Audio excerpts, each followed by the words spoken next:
Bienvenue dans la chronique info de YMBM. Le but de cette chronique est de débriefer l'actualité industrielle du continent, ce qui te permettra dans un premier temps de savoir ce qui s'y passe et dans un second temps de détecter les éventuelles opportunités. Sans plus attendre, voyons ce qui s'est passé durant le mois de février.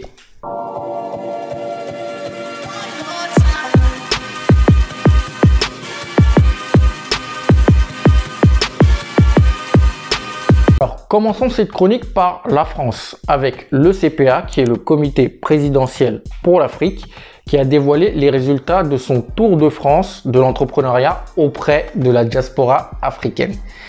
Donc, c'était un sondage OpinionWay auprès de 1000 personnes de la diaspora africaine.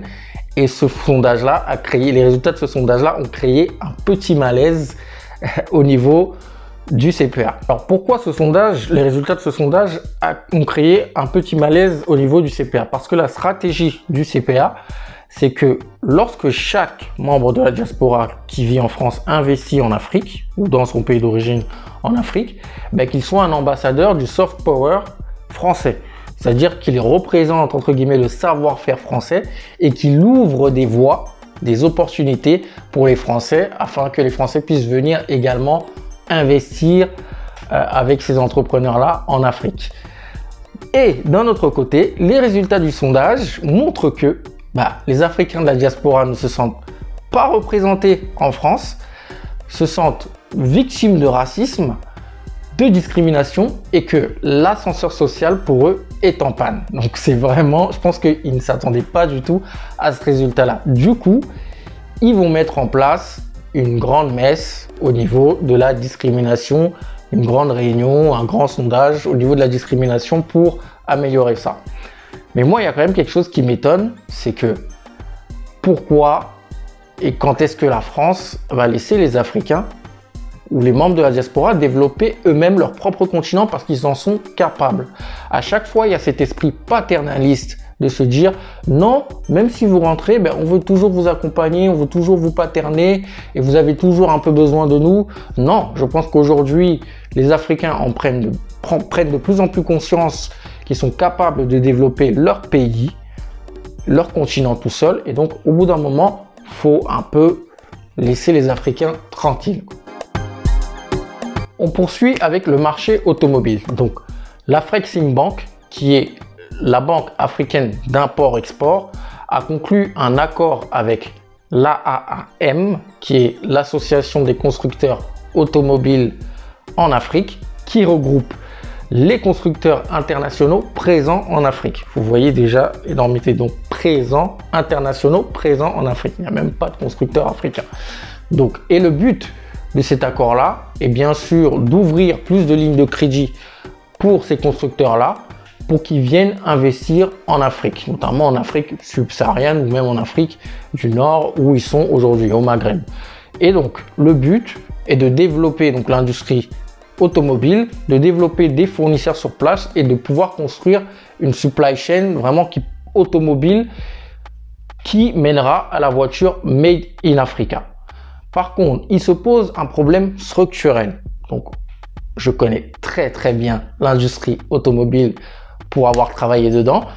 Lorsque vous construisez des véhicules, vous avez besoin d'une supply chain qui soit fiable et vous avez besoin d'infrastructures qui soient également puissantes. Une usine tourne ses 3 shifts, donc 24 heures sur 24, et vous avez besoin de beaucoup d'énergie. Donc, c'est très bien de mettre ça en place justement pour développer des fournisseurs, pour développer des sociétés qui seront spécialisées dans ce domaine-là. Par contre, il faut également penser d'un autre côté au structurel. Donc, comment on va développer les infrastructures pour que ces constructeurs-là viennent s'implanter? Et bien évidemment, le but, c'est aussi de faire pousser des constructeurs Made in Africa. Il y en a déjà aujourd'hui, mais je pense qu'il faut qu'ils soient plus connus et plus répandus. Nigeria. Donc, durant cette crise du Covid-19 qui a impacté pas mal d'économies, on a quand même vu pas mal d'indices boursiers qui ont explosé en 2020. Notamment la bourse de New York qui a pris plus 30%. Mais la bourse de New York n'est pas celle qui a performé le plus. Celle qui a performé le plus, c'est la bourse de Lagos. La bourse de Lagos a fait plus 50%. C'est énorme et c'est génial. Pourquoi elle a réussi à faire plus 50%? Et bien tout simplement parce que la bourse de Lagos est devenue une valeur refuge pour les investisseurs nigérians. À cause justement des mesures qui ont été prises par l'État nigérian suite au Covid-19, c'est-à-dire fermeture des frontières et fermeture de pas mal d'entreprises sur place. Du coup, les Nigérians qui ne pouvaient pas justement investir sur les marchés internationaux ont décidé d'investir sur les entreprises du Nigeria qui ont elles aussi également performé. Et tout ceci sans les investissements étrangers. Madagascar. Une équipe d'ingénieurs vient de créer, durant ce mois de février, un ordinateur 100% solaire. Et il y a déjà 24 commandes de cet ordinateur-là. Donc ces 24 ordinateurs-là ont été commandés pour les écoles qui sont en brousse, donc dans les villages où il n'y a pas d'électricité, et également dans les centres de santé dépourvus d'électricité. Donc ça, c'est vraiment une très bonne nouvelle et une très bonne invention.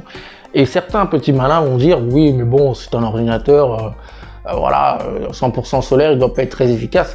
Et bien, tenez-vous bien, c'est un ordinateur qui fonctionne sur Windows 10, d'accord, avec 60 Go de mémoire, 4 Go de RAM, et qui a une autonomie de 5 heures sans soleil.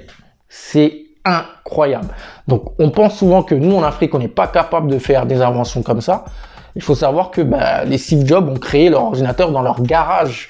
Donc c'est après l'industrialisation qui est peut-être un peu plus difficile, mais nous avons, nous également, les cerveaux et les moyens de créer des choses comme ça. Et je pense que c'est l'avenir. Vraiment, le solaire, je l'ai déjà dit sur cette chaîne, est vraiment l'avenir du continent africain. On termine avec le Sénégal qui a signé en fin décembre un accord avec Dubai Port World, qui est le 3e exploitant portuaire mondial pour la construction d'un port de conteneurs NDN. Donc il faut savoir que c'est l'investissement privé le plus grand de l'histoire du Sénégal. C'est énorme.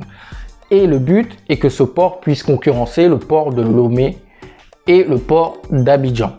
Par contre, il se pose un problème. La construction de ce port-là va avoir un gros impact écologique sur la zone d'Ndéane et aussi un gros impact économique parce qu'il y a beaucoup d'habitants qui ont des terres Ndéane, donc au niveau de la zone où le port sera construit et qui cultivent. Hein. Et il y a aussi des hôtels, donc un impact économique parce qu'il y a des hôtels sur cette zone-là. Et bien forcément, si vous venez installer un port à côté d'un hôtel, lorsque vous êtes touriste, c'est pas forcément un emplacement qui est préféré. Donc, dites-moi en commentaire vous ce que vous en pensez. Est-ce que vous pensez que c'est une bonne chose? Parce que d'un autre côté, ça va créer énormément d'emplois et la zone forcément va exploser avec les fournisseurs qui seront à côté, les routes, les infrastructures qui vont se développer. Mais de l'autre côté, il y a cet impact-là écologique sur les habitants, également économique sur les hôtels et les infrastructures déjà en place. Donc dites-moi ce que vous en pensez. Est-ce que c'est une bonne chose ou une mauvaise chose? Voilà, pour moi c'est kiff-kiff. C'est la fin de cette chronique info du mois de février. J'espère qu'elle vous a plu et que vous avez pu détecter quelques opportunités avec les informations que je vous ai communiquées. Donc la semaine prochaine, on se retrouve pour une nouvelle vidéo, un nouveau thème. N'oubliez pas de me suivre sur Instagram pour plus d'infos sur l'industrialisation. D'ici la semaine prochaine, portez-vous bien. Et n'oubliez pas que nous sommes tous des multi-billionnaires mind. Partage cette vidéo à un de tes copains ou une de tes copines de la diaspora. Bye!